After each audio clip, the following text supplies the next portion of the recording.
Kampante naman ng Department of Justice sa mga reformang naipasok nito sa law enforcement mula noong pumasok ang Administrasyong Marcos Jr. Ito ay bilang tugon ng ahensya sa munay malalang imahe ng bansa kasunod ng malawakang patayan noong panahon ng Administrasyong Duterte sa ngalan na rin ng War on Drugs.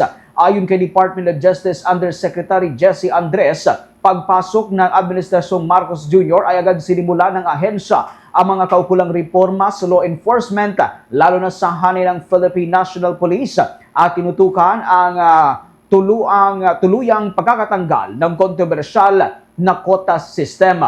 Nanindigan ng opisyal na hindi naging maganda ang quota system bilang basihan ng promosyon at merito ng mga pulis kaya't kinakailangang tanggalin ito kaagad upang mabago ang focus ng kapulisan. Inihalimbawa pa ng opisyal ang pag-uunahan ng mga pulis na makapaghain ng kaso at tuluyang pag-abuso sa war on drugs ng nakalipas na administrasyon na kinalaunan aniya ay hindi na naging maganda ang naging resulta. Narito ang paliwanag ni Department of Justice Undersecretary Jesse Andres. We immediately institutionalize certain reforms to address this.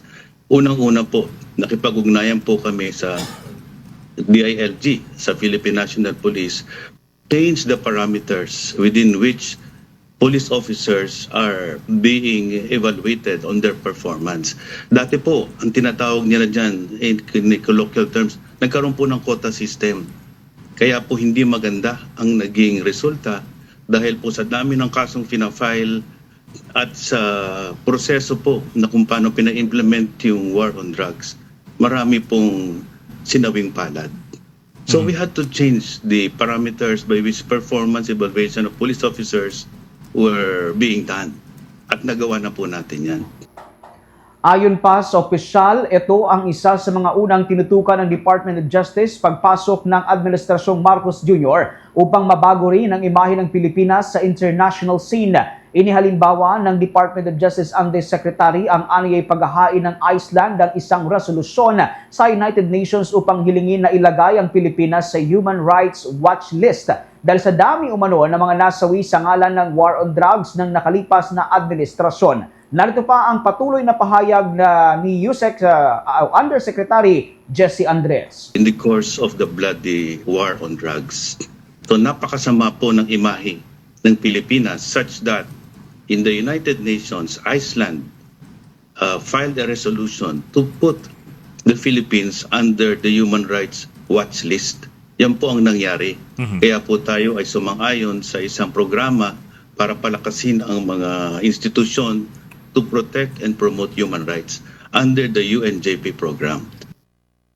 Sa kasalukuyan, tuloy-tuloy aniya ang pagbabago sa law enforcement pangunahin sa paghahain ng mga kaso. Paliwanag pa ng opisyal mula sa dating probable cause na pinagbabasehan sa paghahain ng kaso ay kinakailangan na aniyang iakyat ito sa certainty of conviction o kasiguruhan ng pagkakasentensya. Narito pa ang patuloy na pahayag ng naturang opisyal.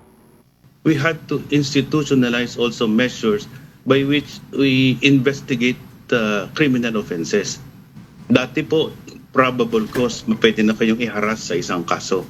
Kaya po yung mga nakakabarkada-barkada, pinipick up sa isang lugar, nagpa-planting ng mga 1 gramo ng shabu, sobrang dami pong nakasuhan. 70,000 people incarcerated. That's why yung problema rin ho natin sa jail congestion nangyari. Sobra ho, 390% congested ang jail system natin. So everything that we were doing was trying to address the human rights aspect of this.